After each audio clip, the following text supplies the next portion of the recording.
Daejeon Jungkwanjang Red Sparks tengah bersiap menghadapi tantangan besar menyusul absennya Vanja Bukilic, pemain asing andalan mereka, akibat cedera putus ligamen pergelangan kaki. Klub telah mengonfirmasi bahwa Bukilic saat ini sedang menjalani proses rehabilitasi, namun Red Sparks tidak tinggal diam. Mereka telah menyiapkan beberapa opsi untuk mengisi kekosongan yang ditinggalkan oleh Bukilic, termasuk memaksimalkan potensi pemain muda berbakat, Jeon Da-bin, dan menjajaki kemungkinan mendatangkan pemain asing jangka pendek untuk babak playoff Liga Voli Putri Korea 2024-2025.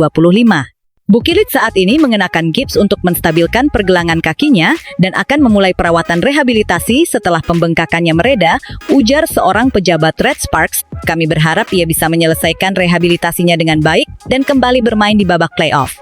Namun, kami juga sedang mencari pemain pengganti untuk berjaga-jaga. Tambahnya, mencari pengganti Bukilic bukanlah hal mudah. Regulasi KOVO, Komite Voli Korea, membatasi tim untuk hanya memilih pemain asing yang telah mengikuti tryout sejak awal musim dan terdaftar sebagai pemain yang lolos seleksi. Artinya, Red Sparks hanya bisa merekrut pemain asing yang belum mendapatkan klub tetapi terdaftar di KOVO musim ini. Hal ini membuat proses pencarian pemain pengganti menjadi lebih rumit. Di tengah situasi ini, Red Sparks memiliki harapan besar pada Jeon Da-bin, pemain muda kelahiran 2006 yang baru saja memulai karier profesionalnya. Da-bin telah menunjukkan potensi besar dalam pertandingan melawan GS Caltex, di mana ia mencetak 9 poin dengan tingkat keberhasilan serangan mencapai 69,23%.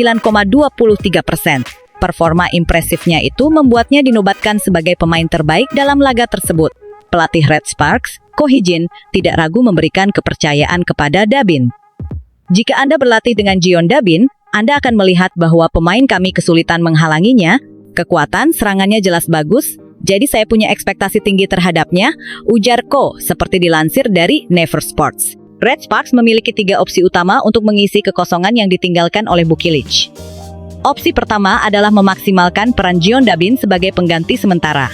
Opsi kedua adalah mendatangkan pemain asing baru yang memenuhi syarat regulasi KOVO. Sementara itu, opsi ketiga adalah menunggu keajaiban Bukilic pulih lebih cepat dari perkiraan, yang saat ini diprediksi membutuhkan waktu kurang dari 4 minggu. Ini belum berakhir sampai semuanya berakhir, tegas Ko. Saya akan berusaha sekuat tenaga untuk menantang diri saya di voli musim semi, tambahnya, menegaskan komitmennya untuk membawa Red Sparks meraih kesuksesan di babak playoff. Sebelum cedera, Vanja Bukilic telah menjadi pilar penting bagi Red Sparks. Ia mencetak rata-rata 21,3 poin per pertandingan dengan tingkat keberhasilan serangan sebesar 40,93%. Selain itu, Bukilic juga memiliki peran besar dalam pertahanan dengan efisiensi penerimaan sebesar 34,38% yang menempatkannya di peringkat ke-8 secara keseluruhan di liga. Kehilangan Bukilic tentu menjadi pukulan berat bagi Red Sparks, namun tim ini telah menunjukkan ketangguhan mereka dengan tetap meraih kemenangan meski tanpa sang bintang. Dengan babak playoff yang semakin dekat, Red Sparks harus segera menemukan solusi terbaik untuk mengisi kekosongan yang ditinggalkan oleh Bukilic. Jeon Da-bin telah membuktikan bahwa ia layak dipercaya, namun tim juga tidak menutup kemungkinan untuk mendatangkan pemain asing baru jika diperlukan. Kami akan berusaha sekuat tenaga untuk tetap kompetitif di babak playoff, ujar Ko. Kami memiliki pemain-pemain berbakat seperti Megawati dan Jeon Da-bin, serta strategi tim yang solid. Kami siap menghadapi tantangan ini. Tambahnya, Red Sparks telah membuktikan bahwa mereka adalah tim yang tangguh dan penuh semangat juang. Semua mata kini tertuju pada langkah strategis yang akan diambil oleh Ko Hee-jin dalam menghadapi tantangan.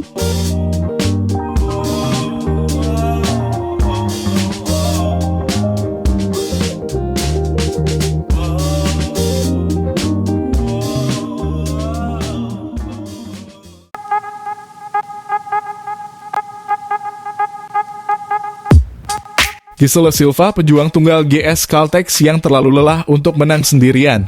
Nasib Gisela Silva, bintang andalan GS Caltex, menjadi sorotan tajam di Liga Voli Korea 2024-2025.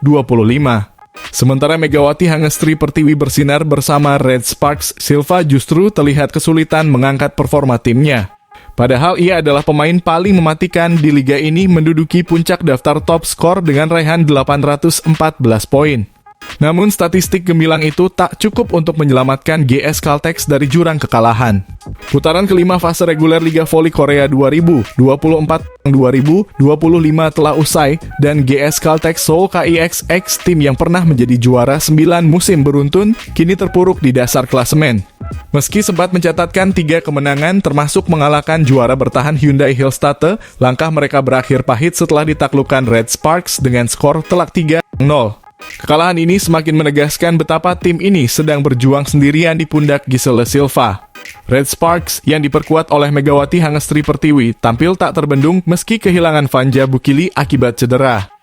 Mereka dengan mudah mengatasi GS Caltex yang kesulitan menembus pertahanan dan mengimbangi serangan tim tuan rumah. Hasil minor ini menjadi kekecewaan besar bagi GS Caltex, terutama bagi Silva yang sejauh ini tampil sebagai pejuang tunggal di timnya. Silva, penyerang asal Kuba, adalah pemain paling mematikan di liga ini. Ia menduduki peringkat pertama dalam daftar top skor dengan 814 poin, jauh di atas Victory Ia dan Chuck dari IBK Altos yang berada di posisi kedua dengan 750 poin.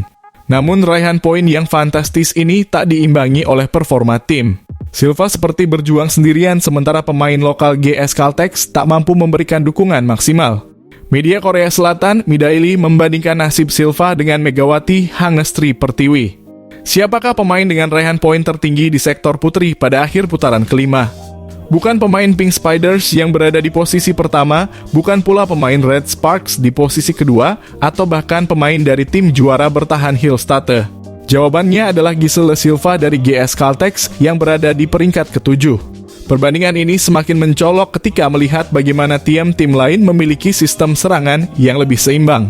Red Sparks misalnya memiliki meriam kembar Megawati dan Bukili, sementara Pink Spiders memiliki Trisula Maut Kim Yeon Kom, Tutku Burcu Yusgench, dan Jeong Yunju.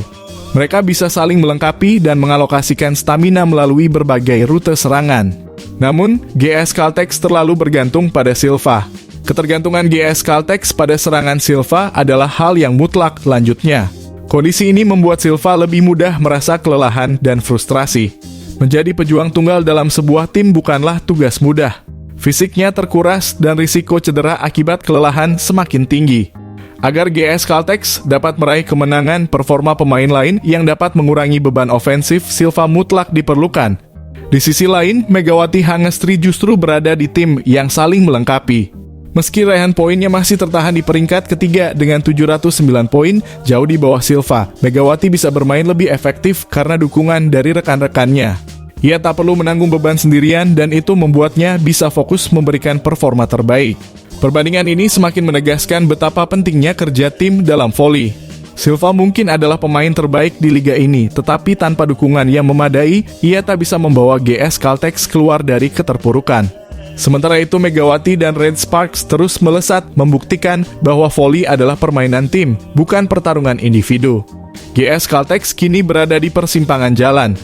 Jika mereka ingin bangkit, mereka harus menemukan cara untuk mengurangi ketergantungan pada Silva dan membangun sistem serangan yang lebih seimbang. Jika tidak, musim ini akan berakhir dengan kekecewaan yang lebih dalam. Sementara itu, Silva tetap menjadi pejuang tunggal yang terlalu lelah untuk menang sendirian.